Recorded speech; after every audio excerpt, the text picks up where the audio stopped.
আল্লাহ বলেছেন 6টা কোয়ালিটি যদি কোনো মানুষের মধ্যে থাকে তাহলে আল্লাহ বলেছেন আমি আল্লাহ ওই ব্যক্তি মরার সাথে সাথে পার্মানেন্টলি জান্নাতুল ফেরদাউস দিয়ে দেব। পার্মানেন্টলি জান্নাতুল ফেরদাউস মরার সাথে সাথে আল্লাহ দিয়ে দিবেন। গুণ লাগবে কয়টা? 6টা। বলেন কয়টা? সবাই বলেন জোরে কয়টা?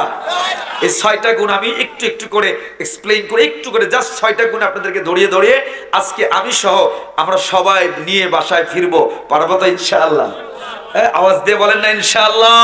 আমরা 114টি সূরার মধ্যে আজকে একটা সূরা 18 নম্বর পারা 23 নম্বর সূরা, সূরার নাম সূরাতুল মুমিনুন। আমার সাথে বলুন আজকে আমরা আলোচনা করব একটা অংশ নিয়ে, যেই অংশ যেই জায়গা থেকে পড়বো। কত নাম্বার পারা? 18 নাম্বার। বলেন কত নাম্বার পারা? সূরা নাম্বার 23।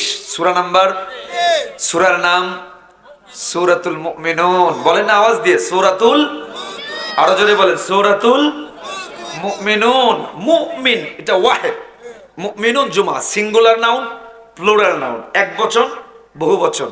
মুমিনুন বহু বচন, জুমা প্লুরাল নাউন, বহু বচন জুমা। আমরা তাফসিরে যাওয়ার সুযোগ আমি পাবো না আসলে, আমি তাফসিরে করলে একায়াতি সময় শেষ হবে। আমি শুধু বেসিক 6টা কোয়ালিটি এই সূরার শুরু থেকে বলবো। শুনুন, এই সূরাতে আল্লাহ রাব্বুল আলামিন আমাদেরকে কিছু ডিরেকশন দিচ্ছেন। হ্যাঁ, এই সূরাতে বলছেন আমাদের এই যে যারা আমরা এখানে আছি, বলেন তো আমাদের সবার এইম মিশন কি? বলেন জান্নাত। বলেন কি? আমরা সবাই কি চাই? জোরে বলেন কি চাই? জান্নাত। এই জান্নাত সবাই চাই, শুধু আমি আপনি না। এই জান্নাত বৌদ্ধরাও চায়, খ্রিস্টানরাও চায়, ওরা স্বর্গ চায়, হেভেন চায়, প্যারাডাইস চায়। এক একজনের ভাষা ভিন্ন। কেউ স্বর্গ চায়, কি স্বর্গ বলে, কেউ বা প্যারাডাইস বলে, কেউ বা হেভেন বলে, কেউ বা জান্নাত বলে। সবার উদ্দেশ্য এক, সবাই জান্নাত চায়। এক কথা যদি বলি সবাই কি চায়? বলেন বলেন কি চায়? এই জান্নাত চায়। জান্নাতে যাওয়ার কিছু কোয়ালিটি আছে, যেটা হলে আল্লাহ জান্নাত দিবে। অনেক আলোচনা তো আছে এখানে, বেসিক আল্লাহ 6টা কোয়ালিটি বলেছেন। আর সার সংক্ষেপ করে আমি সামারাইজ করে বলবো 6টা। বলেন কয়টা? 6টা। এই আয়াতে, এই সূরায় শুরুতে আল্লাহ বলেছেন 6টা কোয়ালিটি যদি কোনো মানুষের মধ্যে থাকে তাহলে আল্লাহ বলেছেন আমি আল্লাহ ওই ব্যক্তি মরার সাথে সাথে পার্মানেন্টলি জান্নাতুল ফেরদাউস দিয়ে দেব। পার্মানেন্টলি জান্নাতুল ফেরদাউস মরার সাথে সাথে আল্লাহ দিয়ে দিবেন। গুণ লাগবে কয়টা? 6টা। বলেন কয়টা? সবাই বলেন জোরে কয়টা? এই 6টা গুণ আমি একটু একটু করে এক্সপ্লেইন করে একটু করে জাস্ট 6টা গুণ আপনাদেরকে ধরিয়ে ধরিয়ে আজকে আমি সহ আমরা সবাই নিয়ে বাসায় ফিরবো। পারবো তো ইনশাআল্লাহ? আওয়াজ দিয়ে বলেন না ইনশাআল্লাহ?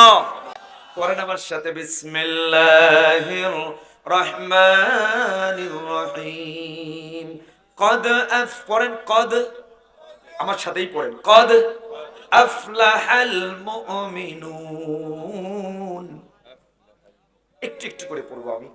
কদ আফলাহাল মুমিনুন, খুব মনোযোগ দিয়ে পয়েন্টগুলো বোঝেন। আল্লাহ পাক বলছেন কদ শব্দটি 2 কারণে ব্যবহার হয় এখানে। যেটা এটি হলো আল্লাহ তাআলা সিওরিটি বুঝাচ্ছেন, নিশ্চয়তা বুঝাচ্ছেন। আল্লাহ বলছেন কদ আফলাহাল মুমিনুন, মুমিনরা সফল। সাকসেস কারা? বলে ঈমানদার যারা। এক কথায় যদি বলি, বলেন সাকসেস কারা? ঈমানদার যারা। সাকসেস সফলতা। দেখেন everybody wants success in his life. প্রত্যেকটা মানুষ তার জীবনে সফলতা চায়, সাকসেস চায়। এখানে যারা আছেন সবাই, প্রত্যেকটা সারা পৃথিবীর মানুষ যার যার পেশায়, যার যার পেশনে সাকসেস চায়। কেউ সফলতা মনে করছে টাকা, বিশাল বড় বাড়ি কামালে, বাড়ি করলে সফল হয়ে গেল। কেউ বা ডিগ্রি অর্জন করলে সফল হলো। কিন্তু না, আল্লাহ সব অনেক জায়গায়, একটা আয়াতে নয় অনেক জায়গায় বলেছেন সফলতার মূল মানদণ্ড ঈমান। বলেন সফলতার মূল মানদণ্ডের নাম কি? সফলতার মূল মানদণ্ডের নাম ঈমান। ঈমান নাই যার, সফলতা হতে পারে না। কথা বুঝতে থাকে উত্তর দিবেন। ঈমান নাই যার, সফলতা হতে পারে না। আচ্ছা বলুন তো, পৃথিবীতে সব ভালো কাজ আল্লাহর কাছে ভালো বলে গণ্য হওয়ার জন্য পূর্ব শর্তের নাম কি? জোরে বলেন। দাড়ি রাখা সওয়াবের কাজ না গুনার কাজ? অবশ্যই সওয়াবের কাজ, ওয়াজিব অবশ্যই। রবীন্দ্রনাথ ঠাকুরের দাড়ি আমাদের থেকে ছোট ছিল না বড়? আরো বড় ছিল, সোয়াব তো অনেক পাবে। কথা মনে হয় বুঝতেছেন না, সোয়াব তো পাবে। কেন? কি নাই? বলেন কি নাই? পাগড়ি বাঁধা সোয়াবের কাজ না গুনার কাজ? সোয়াবের কাজ। ভারতের প্রধানমন্ত্রী নরেন্দ্র মোদী সহ মনমোহন সিং আরো যারা আছে, এই বিশাল বিশাল পাগড়ি বাঁধে, সোয়াব তো অনেক পাবে। বলেন কেন কি নাই? বলেন কি নাই? ইমান নাই। চ্যারিটি করা, দান খয়রাত করা, রাস্তা বানানো, টিউবওয়েল দেওয়া, এগুলো অবশ্যই নিঃসন্দেহে সোয়াবের কাজ, ঠিক কিনা? মাদার তেরেসা সারা জীবন চ্যারিটি করে গেছে, অনেক সোয়াব পাবে আল্লাহর কাছে। পাবে না? না। কেন কি নাই? জোরে বলেন কি নাই? ইমান নাই। বোঝা গেল যেই কোনো ভালো কাজ আল্লাহর কাছে ভালো বলে গণ্য হওয়ার জন্য প্রথম শর্তের নাম, জোরে বলেন প্রথম শর্তের নাম ইমান নাই। যার কোনো ভালো কাজ আল্লাহর কাছে ভালো বলে গণ্য হবে, ওই ভালো কাজ দিয়ে জান্নাত পাওয়া যাবে। আসুন এবার ইমান কি, এটা বিশাল বিশ্লেষণ বাবা। এক কথায় সংজ্ঞা, বুখারীর শারা ফাথুল বারী এবং অন্যতম একজন হাদিস বিশারদ ইবনে হাজার আসকালানী রাহমাতুল্লাহ আলাইহি এক কথায় একটা সংজ্ঞা দিচ্ছি। ঈমান কাকে বলে মনে রাখবেন, তাসদীকুন নবী বিমা জাবি। এক কথায় সংজ্ঞা, আল্লাহর নবী আল্লাহর কাছ থেকে যা এনেছে সবগুলো মানার নাম। এক কথায় আমার সাথে রিপিট করেন, সবগুলো মানার নাম। একটা মানবে একটা মানবে না, সেটা ঈমান হতে পারে? কথা বলেন, একটা মানবে একটা মানবে না, ঈমানদার হতে পারবে? তাহলে এক কথায় যদি বলি ঈমান কাকে বলে, আল্লাহর নবী আল্লাহর কাছ থেকে যা এনেছে অকাট্য দলিল হাদিস কোরআন দ্বারা প্রমাণিত সবগুলো মানার নাম কি? সবগুলো মানার নাম। আপনি মসজিদে এসে বলে আলহামদুলিল্লাহি রাব্বিল আলামিন, ইয়াকা না'বুদু ওয়া ইয়াকা নাস্তাঈন, নামাজ থেকে বাইরে হয়ে সুদ খান, ঘুষ খান, তাহলে আপনি ঈমানদার হতে পারেন? হ্যাঁ ভাই, আপনি বলেন মসজিদে ভোটের সময় এসে ভোট চান, বিমান টুপি পাঞ্জাবি পরে, আর সংসদে দাঁড়ায় আপনি পর্দার বিপক্ষে কথা বলেন, আইন পাস করতে গিয়ে মদকে পাস করেন, জুয়াকে পাস করেন, ইসলামকে আপনি মুছে দিতে চান, আপনি পর্দার বিধানকে উঠাইয়া দিতে চান, কসম আল্লাহর আপনি সুরতে মুসলমান হলেও আপনি কোনদিন ঈমানদার হতে পারেন না। তা বলেন ঈমানদার সবগুলো মানার নাম কি? জোরে বলেন সবগুলো মানার নাম কি? একটা মানবে একটা মানবে না, ঈমানদার হতে পারে?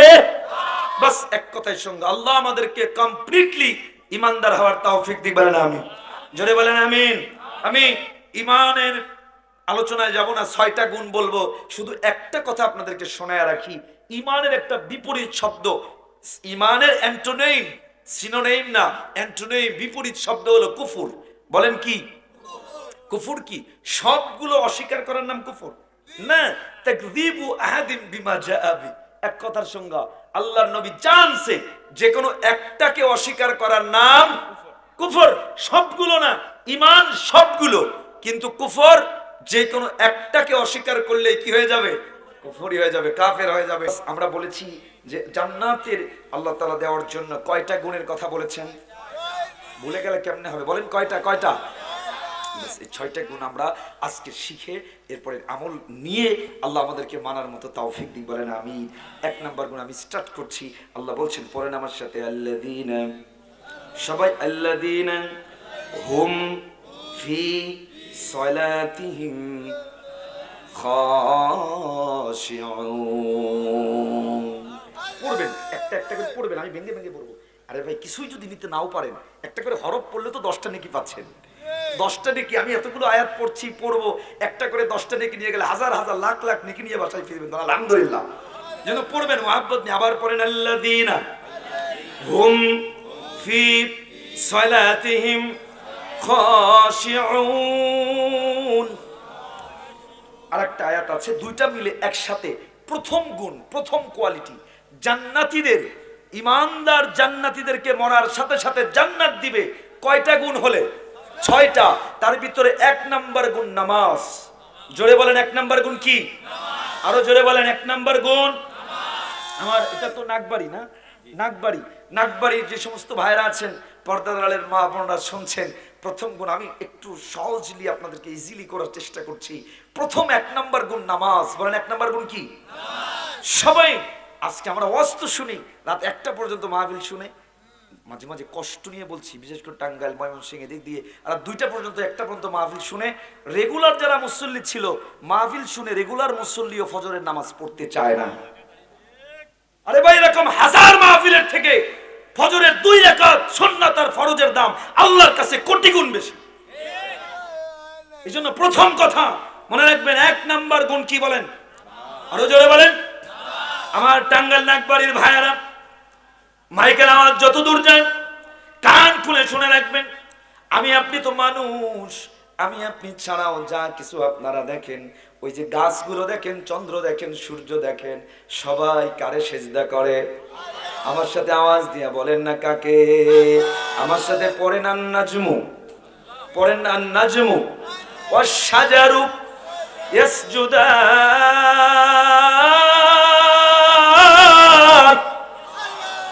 আল্লাহ বলে ওই যে গাছ, ওই যে চন্দ্র, সূর্য, এগুলো আল্লাহ রাব্বুল আলামিনকে সিজদা করে। শুধু গাছ নয়, কোরআন কারীমের 13 নম্বর পারা, 13 নম্বর সূরা, সূরা রা'দ 15 নম্বর আয়াত, আল্লাহ বলে অলিল্লাহি ইয়াসজুদু মান ফিস সামাওয়াত ওয়া মান ফিল আরদ। আল্লাহ বলে আকাশ জমিনে যা যা কিছু আছে সবাই কারে সিজদা করে? মোহাব্বত নিয়ে বলেন না কাকে? এ ভাই, এই যে একটা টিস্যুটাকে ধরলাম, দেখেন একটা ছায়া পড়ে না? পড়ে না? একটা ছায়া দেখা যায়। গোটা পৃথিবীর যত জিনিসের ছায়া, এই ছায়াটা ছায়া নয়। কোরআনটা খোলেন, 14 নম্বর পারা, 16 নম্বর সূরা, সূরা নাহল 48, 49, 50 নম্বর আয়াত। আল্লাহ বলে আওয়ালাম ইয়ারাউ ইলা মা খালাকাল্লাহু মিন শাইইন ইয়াতাফায়্যাউ যিলালু আনিল ইয়ামিনি ওয়াশ শামাইল সুজদান লিল্লাহ। আল্লাহ বলে যা কিছু দেখো, এগুলো যে ছায়া দেখো, এই ছায়াগুলো ছায়া নয়। আল্লাহ বলে ছায়াগুলোর মাধ্যমে মূলত তারা আল্লাহর সিজদা করে। এ ভাই, যা কিছু দেখেন, যা কিছু দুনিয়াতে দেখেন, সবাই কাকে সিজদা করে বলেন? আরো জোরে বলেন কাকে? অথচ এ ভাই, এ নাগবাড়ির যুবক ভাই, তরুণ ভাই, অথচ আল্লাহ রাব্বুল আলামিন ওই আকাশ জমিন চন্দ্র সূর্য গরু ছাগলকে সিজদা করার জন্য বানায় নাই। আল্লাহ তাদেরকে আমাদের উপকারের জন্য বানিয়েছে। আল্লাহ বলে ওয়া মা খালাকতুল জিন্না ওয়াল ইনসা ইল্লা লিয়াবুদুন। আল্লাহ বলে মানুষ, কেবলমাত্র তোমাদেরকেই সিজদার জন্য বানিয়েছি। সিজদার জন্য বানিয়েছে কাদেরকে? আমাদেরকে। বলেন কাদেরকে? বলেন আমাদেরকে। এ ভাই, আমি আপনাদেরকে শুধু এতটুকু কথা বলতে চাই যে আল্লাহ রাব্বুল আলামিন আমাকে আপনাকে এত সব কিছু দিলেন, ওই আল্লাহ 24টা ঘন্টার ভিতরে মাত্র 5টা বার 10টা মিনিটের জন্য আমারে আপনারে আল্লাহ ডাক দেয়। আল্লাহ ডাক দেয় হাইয়া আলাস সালাহ। আল্লাহ ডাকে গোলাম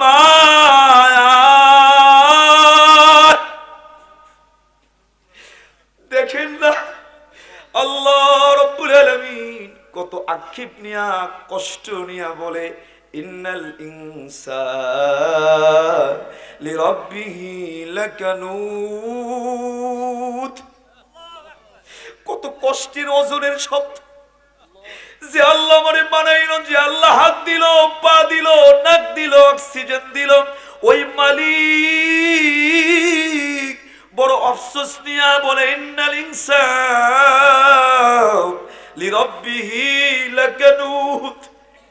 আল্লাহ বলে মানুষ, তুই তোর রবের প্রতি বড় অকৃতজ্ঞ, তুই তোর রবের প্রতি বড় নিমুখ খারাপ। আমাদের হৃদয় কতটা কঠোর। আল্লাহ অন্য আয়াত কোরআন কারীমের 1 নম্বর পারা, 2 নম্বর সূরা, সূরা বাকারা 34 নম্বর আয়াত, আল্লাহ বলে সুম্মা কাসাত কুলুবুকুম মিন বাদি যালিক।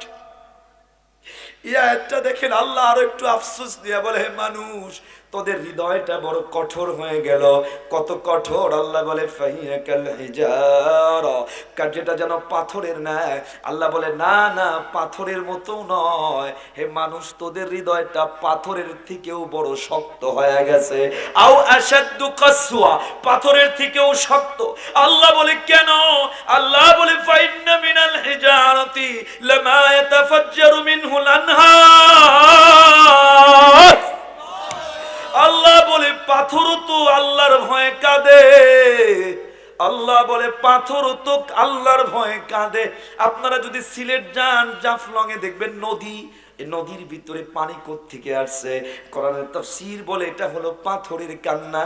ওই যে মেঘালয়ের পাহাড়গুলো, ওই পাহাড়ের পাথরগুলো আল্লাহর ভয়ে কান্না করে, ওই কান্নার পানিতে নদী হয়ে যায়।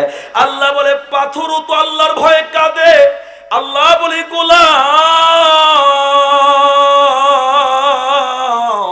তোর হৃদয়টা এত কঠোর হয়ে গেল, আমি আল্লাহ তোরে এত কিছু দিলাম, মাত্র 5টা বার 24টা ঘন্টার ভিতরে মাত্র আমি তোরে 10টা মিনিট করে 50টা মিনিট আমার কাছে ডাক দেই। তোরে আমি ডাকি আয় আয়, শুধু ডাকে না। আল্লাহ বলে হাইয়া আলাল ফালাহ, শুধু নামাজে ডাকে না। আল্লাহ বলে গোলাম, তুই যদি নামাজে আছিস, 5 ওয়াক্ত নামাজ যদি পড়িস, তোর নামাজ 5 ওয়াক্ত পড়ার কারণে আমি আল্লাহ তোকে ফালা কল্যাণ দিব, মানে 24টা ঘন্টার জিম্মাদারি আমি আল্লাহ নিয়ে নিব। কি লাগে আর বলেন, কি লাগে? আমি আপনাদেরকে শুধু এতটুকু কথা নামাজ নিয়ে বলবো, বিজ্ঞান একটু পরে বলি, আগে এতটুকু কথা বলি। আল্লাহর নবীর থেকে দয়ালু কোনো মানুষ পৃথিবীতে ছিল? ভাই আমি আজকে না, আমি একদম মন থেকে আপনাদেরকে কিছু কথা বলছি। বলেন না, আল্লাহর নবীর থেকে কোন দয়ালু মানুষ ছিলেন? হ্যাঁ, আল্লাহর নবী কাবার সামনে দাঁড়াতেন নামাজ, মক্কার কাফেরেরা আল্লাহর রাসূলুল্লাহ পিঠের উপরে উটের বুড়ি রক্তগুলো ছেড়ে দিত। আল্লাহর নবীর মাথা থেকে পা পর্যন্ত রক্ত দিয়ে ভিজে যেত। আল্লাহর নবী কোনদিন কাউকে বদদুয়া দেন নাই, কাউকে কোনো গালি দেন নাই। তায়েফের ময়দানে কাফেররা 3 বার আল্লাহর নবীরে মারতে মারতে বেহুশ করে দিয়েছে। আল্লাহর নবী কাউরে কোনো বদদুয়া দেয় নাই। ওই দয়ার নবী আল্লাহ যাকে বললেন ওয়ামা আরসালনাকা ইল্লা রাহমাতাল লিল আলামিন, আল্লাহ যাকে রাহমাতাল লিল আলামিন বললেন, এ নাকবাড়ির ভাই, ওই দয়ার নবী কি বলে শোনেন। ওই দয়ার নবী বলে, যখন মসজিদে আজান হয়, মসজিদে যখন জামাত শুরু হয়, আমার বড্ড মনে চায় আমি বাইর হই, আগুন জ্বালায়া দেই। যে মানুষগুলোর সামর্থ্য আছে নামাজে আসে না, আমি তাদেরকে দৌড়ে দৌড়ে আগুনে জ্বালায়া দেই। নাউজুবিল্লাহ বলেন। বিশ্ব নবী, দয়ার নবী নামাজ না পড়লে আগুনে জ্বালাইতে চায়, মানে বোঝা যায় নামাজ ছাড়ার থেকে বড় কোনো অপরাধ, বলেন মুসলমান হিসেবে নামাজ ছাড়ার থেকে বড় কোনো অপরাধ হতে পারে? আপনাদের নাগবাড়িতে কোনো বাজার আছে? আছে? নাগবাড়ির বাজারে হিন্দু হিন্দু আছে? আচ্ছা, মনে করেন আপনাদের খুব কমনলি বোঝেন, 2টা দোকান পাশাপাশি, এই যে একদম 2টা দোকান, একটা দোকান হিন্দু ভাইয়ের, একটা দোকান মুসলমান ভাইয়ের। মসজিদে আজান হলো জোহরের, হিন্দু ভাই আজান শুনে হিন্দুও মসজিদে যায় না, সে তো হিন্দু। মুসলমানও তার দোকান ছেড়ে মসজিদে যায় না। বলেন এই 2 জনের মধ্যে বাহ্যিক দৃষ্টিতে কোনো পার্থক্য আছে? বলেন না কেন আছে? রাসূল বলেন বাইনাল আবদি ওয়া বাইনাল কুফরি তারকুস সালাহ, মুসলমান আর মুসলিমের মধ্যে ব্যবধান নামাজ। এ ভাই, আল্লাহর কসতে বলি, হাসরের ময়দানে আল্লাহর নবী বলেন আউয়ালু মা ইউহাসাবু বিহিল আবদু ইয়াউমাল কিয়ামাতি আস-সালাহ, হাসরের ময়দানে সর্বপ্রথম নামাজের হিসাব আগে হবে। কিসের হিসাব? বলেন কিসের হিসাব? নামাজের হিসাব আগে হবে। আমরা উমরায় যাচ্ছি, মাহমুদুল হাসান সাহেব যাত্রাবাড়ির শায়েখ, মাহমুদুল হাসান সাহেবের সাথে দেখা সাক্ষাৎ, হুজুরের কাছে দোয়া নিতে গেছি একটা কাজে, ওমরার সফরের একবারে আগের দিন। হুজুর আমার নসিহতে একটা কথা বলছেন, বলে ওমরায় তো যাবা, খেয়াল রেখো ফ্লাইটে যখন উঠবা আসবা, ফ্লাইটের বিভিন্ন ফ্লাইটের কারণে ফজরের নামাজ কিংবা 1 ওয়াক্ত জামাত যেন ছুটে না যায়, কারণ আমরা নফল আর নামাজ এটা কি ফরজ বলেন। নামাজ কি? উমরা কি? উমরা নফল। উমরা করতে গিয়ে ফ্লাইটে নামাজ ছুটে যায় এমন উমরা দরকার নাই। কথা বলেন না, ঠিক কিনা বলেন? এই মেন্টালিটি মুসলমানের থাকতে হবে। মাহফিল করতে গিয়ে নামাজ ছুটে যায়, দরকার নাই মাহফিল আমার। এই উমরা করতে গিয়ে নামাজ ছুটে যায়, তাবলীগের জামাতে গিয়ে বাসে 2 ওয়াক্ত নামাজ ছুটে যায়, নামাজ ছুটে যায়, এমন কাজ মুসলমান করতে পারে না। বাংলাদেশে বহু মানুষ তো দূরের কথা, বহু পীর সেজে বুঝে আছে, দাঁড়িয়ে নাই, তার বলে আমার দরবার আসলে নামাজ লাগে না। আমি বলি ওটা পীর না, ওটা শয়তানের টাটকা খালতো ভাই। কথা কয় না, ঠিক কিনা বলেন? আমি এক কথায় যদি আপনাদেরকে বলি, পীর আমি খারাপ বলি না, কখনোই না, পীর ভালো। কিন্তু পীর কোন পীর ভালো খারাপ এটা আমি এক কথায় মাঝে মাঝে একটু ডেফিনেশন দেই, সংজ্ঞা দেই। যেই পীরের দরবারে গেলে বেনামাজি নামাজি হয়, মদখোর মদ ছাড়ে, বেপর্দায় চলতো আগে এখন পর্দা করে, ওই পীর হক্কানি। যেই পীরের দরবারে গেলে নামাজিও নামাজ ছেড়ে দেয়, মদখোর আবার নতুন করে মদ খায়, গাঞ্জা আপনার মাজারে বসে টানা যায়, ও পীর হতে পারে না, ও শয়তানের খালাতো ভাই। কথা বলে না, ঠিক কিনা বলেন? যেই পীরের দরবারে ছেলে মেয়ে একসাথে নাচ হয়, যেই পীরের দরবারে ছেলে মেয়ের মধ্যে পর্দা হয় না, ওই পীর কখনো পীর না, ওই খানকা কখনো আল্লাহওয়ালা হতে পারে না, ওটা শয়তানের আড্ডাখানা। কথা বলে না, ঠিক কিনা বলেন? এই জন্য এমন বাস এক কথা মাথায় রাখলেই সংজ্ঞা ক্লিয়ার। আল্লাহ আমাদেরকে বোঝার তৌফিক দিক, বলেন আমিন। এ ভাইরা, আজকে ওয়াদা নেওয়া যায়, আজকে ফজর থেকে 1 ওয়াক্ত নামাজ ছাড়বো না ইনশাআল্লাহ। হাত তোলে নাই কে? যুবক ভাইরা সবাই মুহাব্বত নিয়ে বলেন আল্লাহ, জোরে আল্লাহ। আমাদেরকে 5 ওয়াক্ত নামাজ পড়ার তৌফিক দেন, বলেন আমিন। আরো জোরে বলেন আমিন।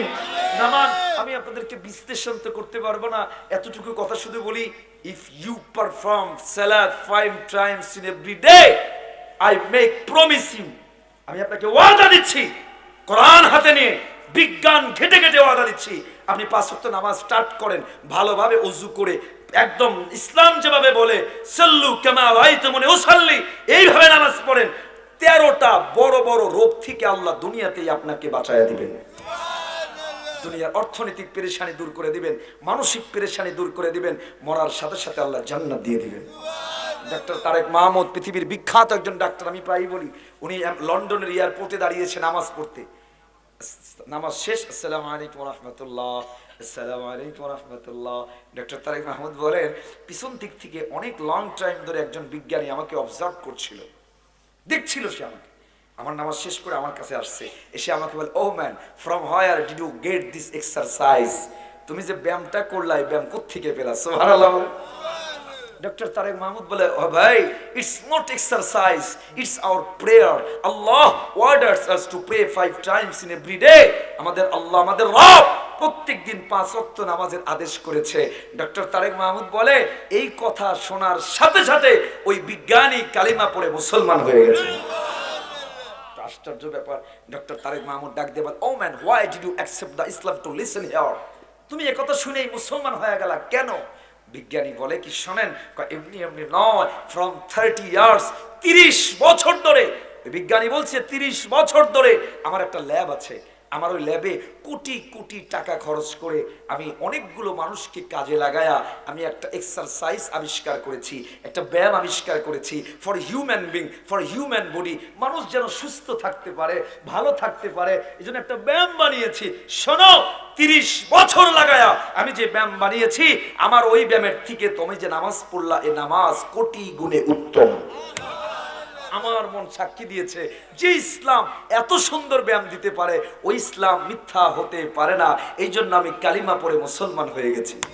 আপনাদেরকে বলে রাখি, শোনেন, namaz is the best exercise in the whole world. গোটা বিশ্বের সবচেয়ে ভালো আপনার উপকারী এক্সারসাইজ ব্যায়াম হলো নামাজ। সুবহানাল্লাহ। নামাজের শুরু থেকে নিয়ে শেষ পর্যন্ত প্রত্যেকটা জায়গায় আল্লাহ আপনার জন্য উপকার দিয়ে সাজিয়েছেন। কখনো দাঁড়িয়ে চিন্তা করেছেন, নামাজে হাত একরকম থাকে না, যখন দাঁড়ান তখন স্বাভাবিক, রুকুতে গেলে এভাবে ধরতে হয়, সিজদায় গেলে চাপাইতে হয়, অন্য সময় স্বাভাবিক। কেন? দেখেন, স্বাভাবিক রাখতেছে, আবার এরকম করতে বলছে, আবার একদম এরকম চাপাইতে বলতেছে। কেন? Finger exercise. পুরো নামাজের ভিতর দিয়ে আল্লাহ, নামাজ তো হচ্ছে অটো আপনার ফিঙ্গার এক্সারসাইজের আল্লাহ ব্যবস্থা করে দিয়েছেন। গোটা পৃথিবীর সব মানুষ, আপনি দাঁড়িয়ে থাকি অথবা বসে থাকি অথবা শুয়ে থাকি, 3 অবস্থাতেই আমার আপনার ব্যাকবোন, মেরুদণ্ডের হাড় সোজা থাকে। এই জন্য অনেক রোগ, ব্যথাজনিত অনেক রোগ হবে। মেডিকেল সায়েন্স বলছে একমাত্র নামাজ। আপনি যখন দাঁড়ান মেরুদণ্ডের হাড় সোজা, আপনি রুকুতে যান বাঁকা, সেজদায় গেলে আরো বাঁকা, আবার উঠে যান এক্সারসাইজ। নামাজের মাধ্যমে আপনার সবচেয়ে ইম্পর্টেন্ট ব্যাকবোন মেরুদণ্ডের হাড়ের এক্সারসাইজ হচ্ছে। বিজ্ঞান বলছে 5 ওয়াক্ত নামাজ কেউ ভালো করে পড়লে জীবনেও তার মেরুদণ্ডের রোগে আক্রান্ত হবে না। আপনি ব্রেইন, আমার আপনার সবচেয়ে important organ brain. Medical science বলছে এই ব্রেইনে, এই যে মনে করেন একটা, এটা একটা মনে করেন একটা মোটর, এই মোটরটা যদি এখানে সেট আপ করা হলো, এই পানি এখানে, এই পানিটাকে মোটর নিচের দিকে সার্কুলেট করতে সহজ, মোটরের উপরের দিকে উঠাইতে কষ্ট হয়। মনে রাখবেন, মোটর যত দুর্বল হবে তত উপরে পানি উঠাইতে কষ্ট হবে। আমাদের বডির ভিতরে রক্ত পাম্প করার একটা মোটর আছে, নাম হার্ট। আমাদের হার্ট, এটাকে, এটা আমাদের, এই মনে করেন আমাদের হার্ট এই জায়গায়, এই যে মাঝখানে আমাদের বাম পাশে জায়গায় হার্ট, এই যে এটা আমাদের হার্ট। এই হার্টটা গোটা, এটা আমাদের মাথা, গোটা বডির ভিতরে ব্লাড সার্কুলেট করে আমাদের এই হার্ট। হার্টটা মিডল পয়েন্ট এই জায়গায়। তো আমাদের নিচের অংশে ব্লাড সার্কুলেট সহজে করতে পারে। মেডিকেল সায়েন্স বলছে আমাদের মাথা the most important organ from our body, সবচেয়ে গুরুত্বপূর্ণ অর্গানে যে মাথা, এই মাথা যেহেতু সবচেয়ে উপরে থাকে, এই জন্য হার্ট, ব্রেইনের প্রত্যেকটা সেলে সেলে ব্লাড সার্কুলেশন করা তার জন্য একটু কঠিন, একটু ডিফিকাল্ট। এই জন্য মেডিকেল সায়েন্স বলে মানুষ যদি সুস্থ থাকতে চায় প্রত্যেক দিন কয়েকবার তার মাথাটা যেন জমিনের উপরে রাখে। চিৎকার দিয়ে বলেন আল্লাহু আকবার। আরো জোরে বলতে হবে আল্লাহু আকবার। বিজ্ঞান গবেষণা করে বলছে ইসলাম আমাদেরকে নামাজ দিয়েছে। নামাজে প্রত্যেক দিন 5 ওয়াক্ত নামাজে প্রত্যেক রাকাতে 2টা করে সেজদা। আপনি যখন আপনার মাথাটাকে জমিনের উপরে রাখেন, এই মাথাটা যখন নিচে চলে যায়, আপনার হার্ট, আপনার ব্রেইনের প্রত্যেকটা সেলে সেলে অধিক ব্লাড সার্কুলেশন করতে পারে। মেডিকেল সায়েন্স প্রুভ করেছে 5 ওয়াক্ত নামাজ ভালো করে কেউ পড়লে তার ব্রেইনের কোনো রোগ থেকে আল্লাহ দিবে না, সব রোগ থেকে আল্লাহ তাআলা বাঁচায় দেবে। সুবহানাল্লাহ বলতে মনে চায় না? আজকে থেকে নামাজ পড়বেন তো ইনশাআল্লাহ। আমি নামাজ দিয়ে বিশ্লেষণ শুরু করলে, বিজ্ঞানে ঢুকলে 2 ঘন্টা এখানেই চলে যাবে। আমি 6টা কথা শেষ করব। আমি এতটুকু কথা শুধু বলতে চাই, নামাজ পড়বেন ইনশাআল্লাহ। সামনে আসতেছে রোজা, তাই না? রোজা রাখবেন, এখানে নাই এই জন্য বলছি। বলেন এই বছর একটা রোজাও ভাঙবেন না। যুবক তরুণ যারা আছো সবাই নিয়ত করা যাবে তো ইনশাআল্লাহ? রাসূলুল্লাহ বলেন সুমু তাসাহু, শুধু একটা হাদিস আর একটা মেডিকেল খাইজ আপনাদের বলি। রাসূল বলে সুমু তাসাহু, রোজা রাখো সুস্থ হবা। রাসূলুল্লাহ বলেন রোজা রাখো সুস্থ হবা। কি আশ্চর্য ব্যাপার! আজকে মেডিকেল সায়েন্স বলছে, অবাক হয়ে যাবেন। একটা ফ্যান, মনে করেন একটা ফ্যান যখন ঘোরে, যেই কোনো মেশিন, পৃথিবীর যেই কোনো মেশিন যদি ঘোরে, মেশিনের ভিতরে এক প্রকার ময়লা হয়, আবর্জনা হয়। মনে রাখবেন আমার আপনার পেট, আমার আপনার পেট, এই পেটের থেকে আশ্চর্য মেশিন পৃথিবীতে আর নাই। চিন্তা করেছেন কখনো? একসাথে গরুর গোস্ত, মুরগির গোস্ত, হাঁসের গোস্ত, মাছ, রুটি, ভাত সব খেয়ে ফেলছে। আপনার খাবারগুলোকে এই পেট আল্লাহ এমন ভাবে সৃষ্টি করেছেন। এই মেশিন কি এক আজব মেশিন! এই মেশিনটা আপনার খাবারগুলোকে আগে হজম করে, হজম করে কিছু টয়লেট আকারে ফেলে দেয়, কিছু পেশাব আকারে ফেলে দেয়, কিছু খাবারগুলোকে ডাইজেস্ট করে রক্ত বানায়, এই রক্তটাকে বডির ভিতরে সার্কুলেট করে, কিছু পানিটাকে আপনার এই মেশিনটা সার্কুলেট করে এটাকে কালেক্ট করে চোখের জন্য দেয়, কিছু পানিটাকে ব্রেইনের জন্য দেয়, কিছু পানি পেশাবের লাইনে পাঠায় দেয়, কিছু পানি আপনার পেটের ভিতরে স্টকে রেখে দেয়, কিছু পানি আপনার বডির রক্তের সাথে মিশায়া দেয়। একটা মেশিন এতগুলো কাজ করছে। এই জন্য এই মেশিনেরও রেস্ট নেওয়া দরকার আছে না নাই? মেডিকেল সায়েন্স বলছে সারাটা বছর নন স্টপ আপনি সকালে খান, আবার দুপুরে, সকালের খাবার হজম হতে মেশিন কাজ করতে করতে দুপুরের খাবার খান, আবার কাজ করতে করতে রাতের খাবার খান। মেশিন 24 ঘন্টা চলতেই থাকে, চলতেই থাকে। চলতে চলতে মেডিকেল সায়েন্স বলছে আমাদের পেটের কর্নারের ভিতরে, পেটের ভিতরে কিছু এমন বিষাক্ত পদার্থ তৈরি হয়, যেই পদার্থ থেকে আলসার হয়, যেই পদার্থ থেকে বড় বড় পেটের রোগ হয়, পরবর্তীতে আরো অনেক রোগের জন্ম হয়। একমাত্র উপায়, প্রফেসর মুর কানাডার বিশ্ববিখ্যাত একজন বিজ্ঞানী, তিনি বলেন ইসলামের রোজা এমন একটা বিধান, যদি রোজা ছাড়া আর কিচ্ছু না দিত, একমাত্র এই রোজার বিধানের কারণেই ইসলাম যে সত্য ধর্ম এটা প্রমাণিত হয়ে যেত। কেন?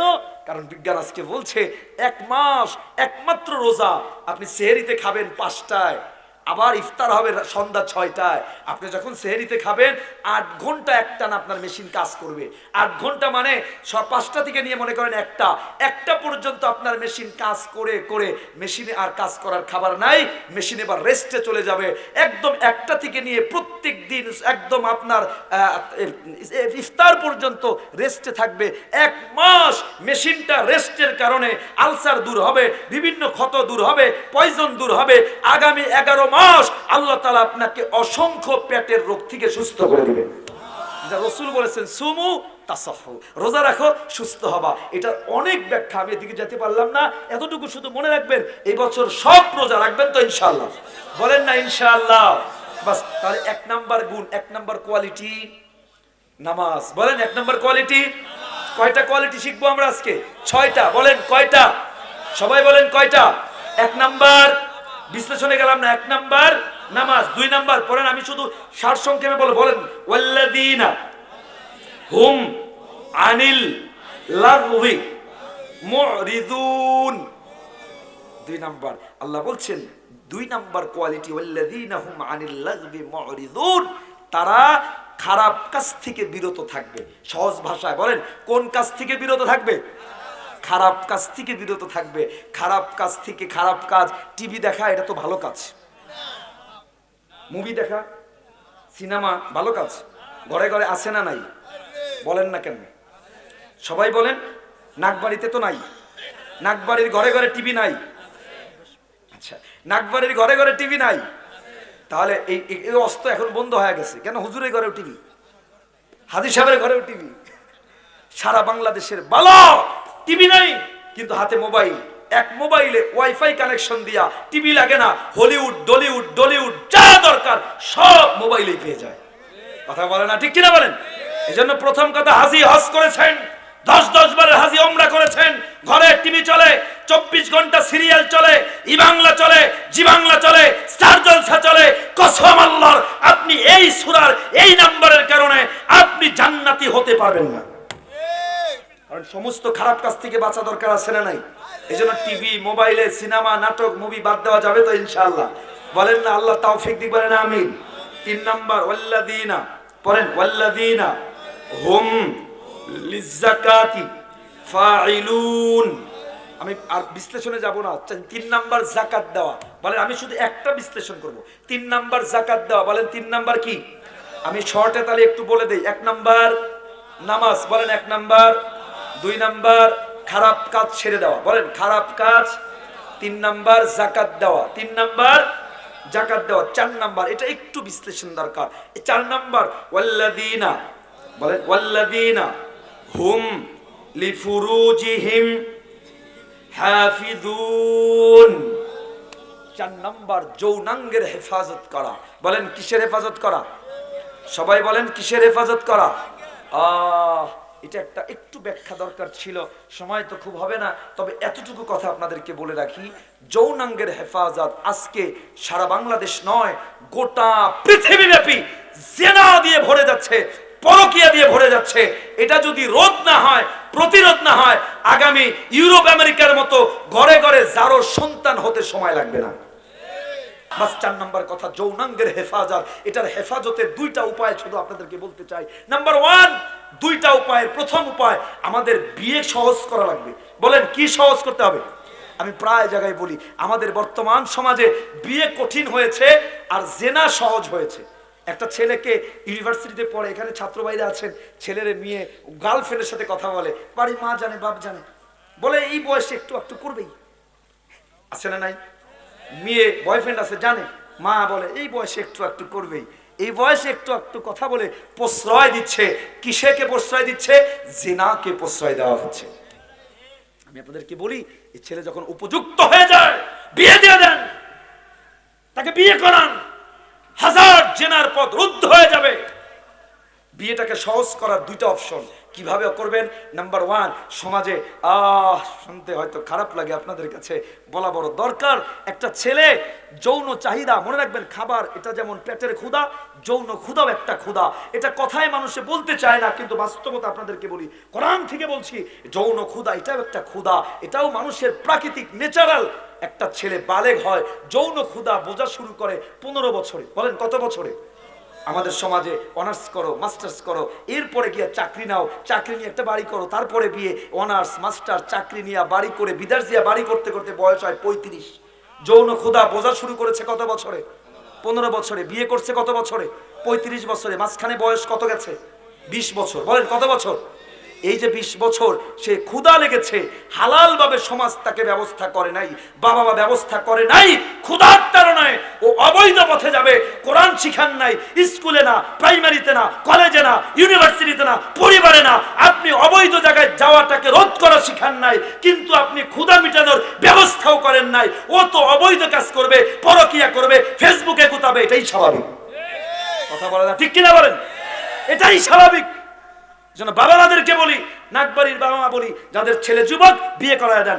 শোনেন, আপনার একটা ছেলে আছে, মেয়ে আছে, ছেলেটাকে বিয়ে করান, আপনার মেয়েটাকে বিয়ে দেন। আপনার মেয়েও, আপনার ঘরে তো একটা ছেলে একটা মেয়েই থাকলো, আপনার বউকে মেয়ে মনে করেন, তাহলে আপনার মেয়েও জেনা থেকে বেঁচে যাবে, আপনার ছেলেও জেনা থেকে বেঁচে যাবে, সমাজের ভিতরে আল্লাহ শান্তি দিয়ে দিবে। এর জন্য দুইটা কাজ দরকার। নাম্বার 1, আমাদের সমাজে বিয়েকে সহজ করার জন্য কঠিনতা দুইটা কারণ হয়ে দাঁড়িয়েছে। নাম্বার 1, 1 নাম্বার যৌতুক। আপনাদের নাগবাড়ির টাঙ্গাইলে তো নাই, বলেন না কেন? যৌতুক এখন তো বলেন এক প্রকার ঘটক পাওয়া যায়, এরা ঘটক নামের কলঙ্ক। কথা কয় না? এরা একদম দিনকে রাত, রাতকে দিন, সাদাকে কালো, কালোকে সাদা বানাইতে 1 সেকেন্ডও লাগে না। কথা বলে না, ঠিক কিনা? এই সমস্ত ঘটকরা গিয়ে বলে ছেলে এই সেই না জানি বলে মেয়ের বাবাকে কিচ্ছু লাগবে না, ছেলে এই পাস সেই পাস, কিচ্ছু দরকার নাই, খালি একটা হুন্ডা দিবেন, আপনার মেয়েকে নিয়ে যাবে আর আসবে। আপনার মেয়ে ঘরে গেলে একটা ফ্রিজ লাগবে না, একটা ফ্রিজ দিয়ে দিয়েন, ছেলেকে কিচ্ছু দেওয়া লাগবে না, একটা মোটরসাইকেল দিয়ে একটা ফ্রিজ দিয়ে ব্যবসা করবে, পড়াশোনা শেষ করছে, এখনো তো ব্যবসা স্টার্ট করে নাই, 2 লাখ টাকা দিয়ে একটা ব্যবসা শুরু করে নিবে। মাশাআল্লাহ, আছে না নাই? আছে না নাই? কিচ্ছু লাগবে না কয়া বিশাল বড় লিস্ট ধরায় দেয়। এমন ধান্দাবাজ ঘটক এবং পাত্র পক্ষও আছে না নাই? যৌতুকে মেয়ের বাড়ি থেকে এরকম টাকা হুন্ডা নেওয়া, এটা তো একদম অজীব কাজ। কথা কয় না? কি সুন্নাত, মুস্তাহাব, কি কি? জোরে বলেন, জোরে বলেন, আরো জোরে বলেন, আরো জোরে, একসাথে বলেন। শুকুরের মাংস খাওয়া কি? শুকুরের, একদম কুকুরের মাংস খাওয়া কি? গু খাওয়া কি? টয়লেট খাওয়া যেমন হারাম, মেয়ের বাবার থেকে চায়া টাকা নেওয়া, যৌতুক নেওয়া হারাম, হারাম, হারাম। যুবকেরা, তরুণরা, যারা বিয়ে করো নাই, যারা বাবা, সবাই হাত তোলেন, হাত তোলেন জোরে, উঁচু করে ধরেন, তোলে নাই কে? সবাই তোলেন, তোলেন, জোরে বলেন, বলেন যৌতুক নেব না, দেব না। আরো জোরে বলেন, যৌতুক নেব না, দেব না। পারবেন তো ইনশাআল্লাহ? যুবকরা যারা বিয়ে করো নাই, 2 লাখ টাকা নিয়ে কি বিল গেটস হয়ে যাবা? 2 লাখ টাকা নিয়ে বড়লোক হয়ে যাবেন না। বিয়ের প্রথম হালাল দিয়ে শুরু করেন, হারাম দিয়ে নয়। বরকত দেওয়ার মালিক কে? জোরে বলেন কে? 1 নাম্বার যৌতুক বাদ দেন।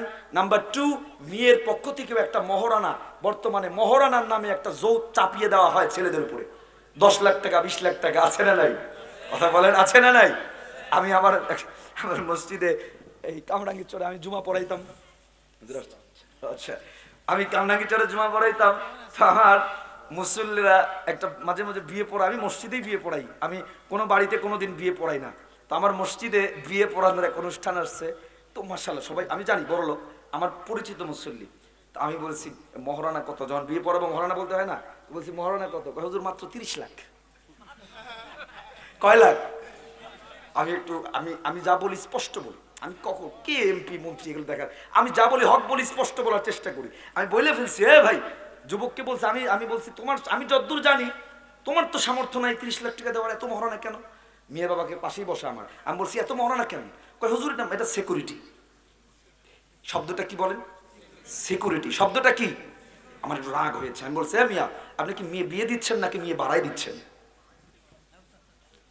সিকিউরিটি কখন হয় মিয়া? যখন একটা ঘরে ভাড়া দেয়, একটা বাড়ি ভাড়া দেয়, একটা অফিস ভাড়া দেয়, তখন সিকিউরিটি হয়। মহারণা সিকিউরিটি নয়। যেই মেয়ের বাবা মার চিন্তা সিকিউরিটি, ওই মেয়েকে বিয়ে করার পরে ওই সংসার টিকতে নাও পারে। কথা কয় না, ঠিক কিনা? ওই মেয়ের বাবার ভিতরে শয়তানি আছে। মহারণা আল্লাহর পক্ষ থেকে ফার্স্ট বিধান, এটা স্বামীর সামর্থ্য অনুযায়ী দিবে। 10 লাখ 20 লাখ টাকা নির্ধারণ করার বাবা-মাকে, ছেলের সামর্থ্য অনুযায়ী মহারণা দিবে। 10 লাখ তো 10 লাখ, 1 লাখ তো 1 লাখ, 30 লাখ টাকা ধরে রেখেছে, সারা জীবন 30 টাকা দেয় না, জীবন শেষে গিয়ে মাফ চায়। আরে যেই বেটা আপনি 30 লাখ ধরতে কয়েছে যে আপনি মাফ চাইতে হয়, আপনার থেকে বড় ফকির আর কেউ নেই। যা বলবেন 10 টাকা ধরেন, এটা আদায় করে দিবেন সামর্থ্য অনুযায়ী। হ্যাঁ, সামর্থ্য অনুযায়ী যতটুকু ইসলাম বলেছে এর উপরে দেন, নিচে না নামেন, সামর্থ্য অনুযায়ী দিবেন। এটা নিয়ে বাড়াবাড়ি করা যাবে বাস। আল্লাহ আমাদেরকে তৌফিক দিক, বলেন আমিন। আল্লাহ আমাদেরকে বিয়েকে সহজ করে দিক, আল্লাহ আমাদের জেনাগুলো কমায়া দিক। যতদিন বিয়ে সহজ না হবে এ সমাজের জেনা কোনোদিন কমবে না। এজন্য মনে রাখবেন, বিয়ে সহজ করবেন, আল্লাহ আমাদেরকে তৌফিক দান করুক, বলেন আমিন। 5 নাম্বার শেষ করে দিচ্ছি, হুজুর চলে আসছেন। 5 নাম্বার আপনারা কি করবেন? আল্লাহ বলছেন ওয়াল্লাযিনা হুম লিআমানাতিহিম, 5 নাম্বার আমানত রক্ষা করা। বলেন কি রক্ষা করা? বাস। 6 নাম্বার ওয়াহদিহিম রাউন, 6 নাম্বার ওয়াদা রক্ষা করা। 5 নাম্বার আমানত রক্ষা করা, 6 নাম্বার কি রক্ষা করা? তাহলে একটু রিপিট করে শেষ করছি। 1 নাম্বার নামাজ, বলেন 1 নাম্বার। 2 নাম্বার খারাপ কাজ ছেড়ে দেওয়া। 3 নাম্বার যাকাত। 3 নাম্বার। 4 নাম্বার যৌনাঙ্গের হেফাজত। কিসের হেফাজত? 5 নাম্বার আমানত রক্ষা করা।